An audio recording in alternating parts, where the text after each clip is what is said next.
आज का एजेंडा में अब खबर आईपीएल विवाद से जुड़ी हुई है। कोलकाता नाइट राइडर्स द्वारा आईपीएल 2026 में बांग्लादेशी खिलाड़ी की खरीद पर शुरू हुए बवाल के बाद बीसीसीआई ने कोलकाता नाइट राइडर्स को बांग्लादेश के तेज गेंदबाज मुस्तफिजुर रहमान को अपनी टीम से रिलीज करने का आदेश दे दिया, जिसके बाद अब मुस्तफिजुर रहमान से जुड़ा विवाद अब सिर्फ क्रिकेट तक सीमित नहीं रहा, बल्कि ये मामला अब खेल से निकलकर सीधे राजनीति और सरकार के फैसलों तक पहुंच गया है, क्योंकि बांग्लादेश सरकार भारत की इस लीग के प्रसारण पर सख्त कदम उठाने पर विचार कर रही है।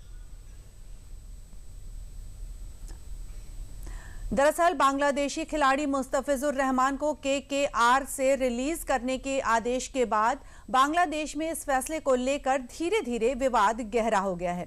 इस बीच बांग्लादेशी सरकार के प्रतिनिधियों की ओर से बीसीसीआई पर दबाव बनाने के लिए तरह तरह के बयानबाजी हो रही है। फिलहाल इसका कोई असर नहीं होगा, लेकिन क्या है बांग्लादेशी की धमकियां, ये भी हम आपको बता देते हैं। मुस्तफिजुर रहमान विवाद से ने पकड़ लिया है तूल। बांग्लादेश सरकार आईपीएल 2026 के प्रसारण पर रोक लगाने पर विचार कर रही है।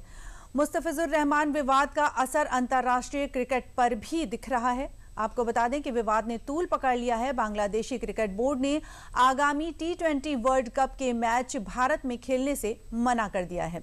साथ ही बांग्लादेश क्रिकेट बोर्ड ने सुरक्षा कारणों का हवाला देते हुए मैचों को श्रीलंका में कराने की मांग की है।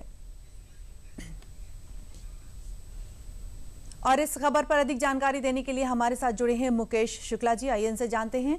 मुकेश जी, खेल दो देशों के बीच को मजबूत करता है। ये जो रिश्ता है होता है खेलों का, ये दो देशों के रिश्तों को मजबूत करता है। तो इस समय ये चीज उल्टी क्यों हो गई है? देखिए, जिस तरह से बांग्लादेश में हिंदुओं के साथ अत्याचार किया जा रहा है, पूरा विश्व देख रहा है और इसकी चारों तरफ आलोचना भी हो रही है। और भारत ने हमेशा जो बांग्लादेश, श्रीलंका, नेपाल, भूटान, इनकी बढ़ करके मदद करी थी। इनके बोर्ड जो कंगाली की हालत में थे, उनको पैसे दिए, उनको फंड किया ताकि ये यहाँ पर आकर के खेल सके। 9.20 करोड़ एक खिलाड़ी की कीमत लगाई जाती है और उनको यहाँ खिलाने के लिए सम्मानजनक तरीके से बुलाया जाता है। तो देखिए कि ये उदारता दिखाती है भारत की, लेकिन वहां पर जो हो रहा है उस हालात पर कोई नजर नहीं डाल रहा है। ऐसे में देश के लोगों का मनोबल गिराने वाली ये बात होगी। बीसीसीआई ने सीधे केकेआर को बोला कि आप यहाँ से मुस्तफिजुर रहमान को वापस भेजिए, रवाना करिए, क्योंकि देश में उसको लेकर के हालात खराब हो सकते हैं। और फैंस जो है वो भी कहीं ना कहीं केकेआर की आलोचना कर रहे थे कि जब वहां पर इतना बवाल मचा हुआ तो इन खिलाड़ियों की क्या जरूरत है।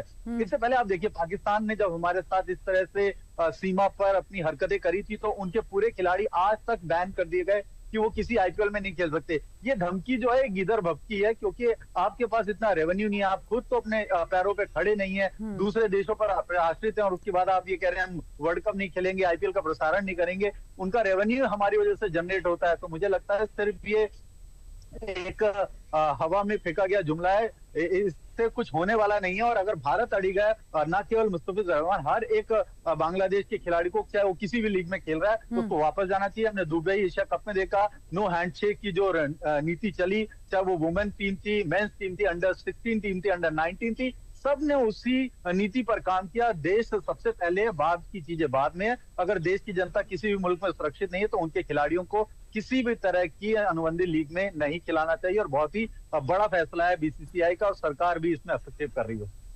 जी मुकेश जी, बहुत बहुत धन्यवाद हमसे जुड़ने के लिए।